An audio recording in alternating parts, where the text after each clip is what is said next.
قل اللهم فاطر السماوات والأرض عالم الغيب والشهادة أنت تحكم بين عبادك فيما كانوا فيه يختلفون.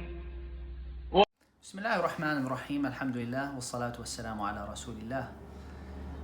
The third reason why we should not judge others is because we don't know the reality of what's inside their hearts. We don't know how they behaved or how they were thinking, what was their reason behind it. But not only that, they might have done a bad deed and they did it for a bad reason. So there's no qualms about that. But how is the state of their heart? That is what we don't know. Again, something that only Allah subhanahu wa ta'ala knows. Because the Prophet ﷺ said, "At-taqwa ha-huna." Taqwa is here, taqwa is here. And he pointed to his heart, sallallahu alayhi wa sallam, showing that this essential part of where you can judge the reality of people is somewhere where you can't see it, so you don't know. And therefore, we're saying that somebody's heart and their state of heart is not known to you. This is different from a different point that we will talk about, which is that their intention might be hidden to us. But here we're talking about their heart. And again, there is two hadith I want to share with you. The first one is with regards to a story narrated by Imam Bukhari. And this was about a young man. His name was Abdullah. But they used to nickname him Himar, which is donkey.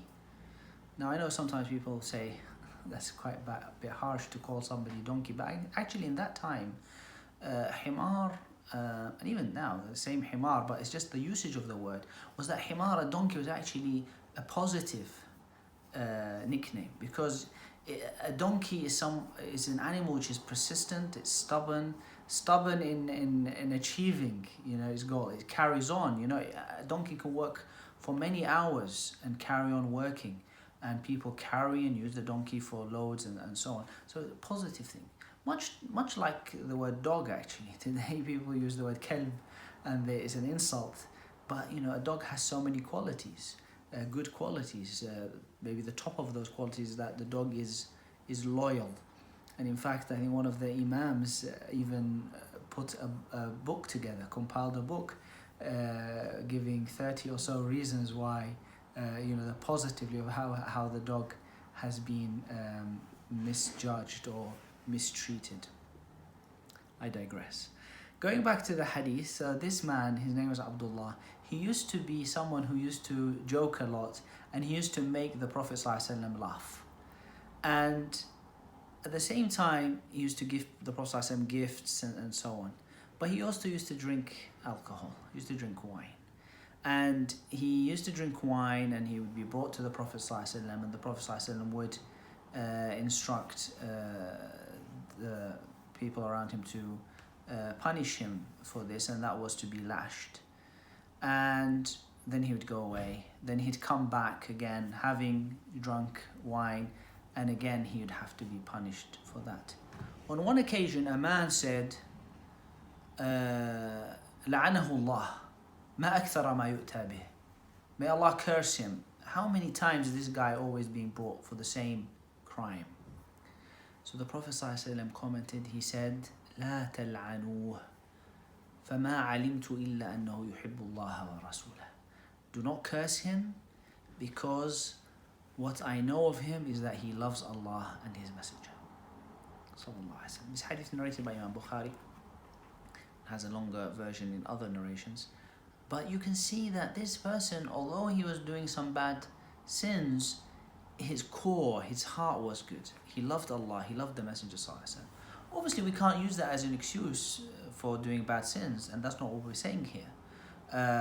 Because a bad sin is a bad sin. But what we're saying is that for you to judge this person based on the sin, and you don't even know what his heart is, he might be somebody who is righteous in the sense that he's close to Allah, and he falls into sins but he repents. He falls into sins and he repents. And the second story is related to a woman famous in the hadith compilations as Al-Ghamidiyya, the woman from Ghamid. And she was a woman who committed zina, adultery, and she came to the Prophet ﷺ seeking repentance and seeking for atonement of her sin. And to cut a long story short, the Prophet ﷺ instructed her to do things and to go away and then come back and so on. But when somebody mocked her and despised her, the Prophet ﷺ prohibited that person and admonished him. And he said, by Allah, she has repented a repentance. If it was divided over 70 people from the people of Medina, it would be have accepted from them. See how great a repentance she repented. So it shows you that she committed a sin, but her heart was good. She turned back to Allah subhanahu wa ta'ala. She was repenting. She felt the mistake, and so Allah subhanahu wa ta'ala forgiven her. And not only forgiven her, but she's in a high quality of forgiveness because she has, her repentance is so high and so accepted. And there's a similar narration about another person who also committed adultery. This time is a man, and he repented, and the Prophet ﷺ also commented a similar comment. These ahadith are sound ahadith. Now, the point being is, the Prophet knew what there was in their hearts because Allah had informed him. He had the revelation. We don't know what there's in their hearts. And so you might judge somebody, you might condemn somebody, you might think ill of somebody for a sin that they are doing, but you don't know what's inside their hearts. Their hearts might be clean, they might be pure, they might be loving Allah subhanahu wa ta'ala.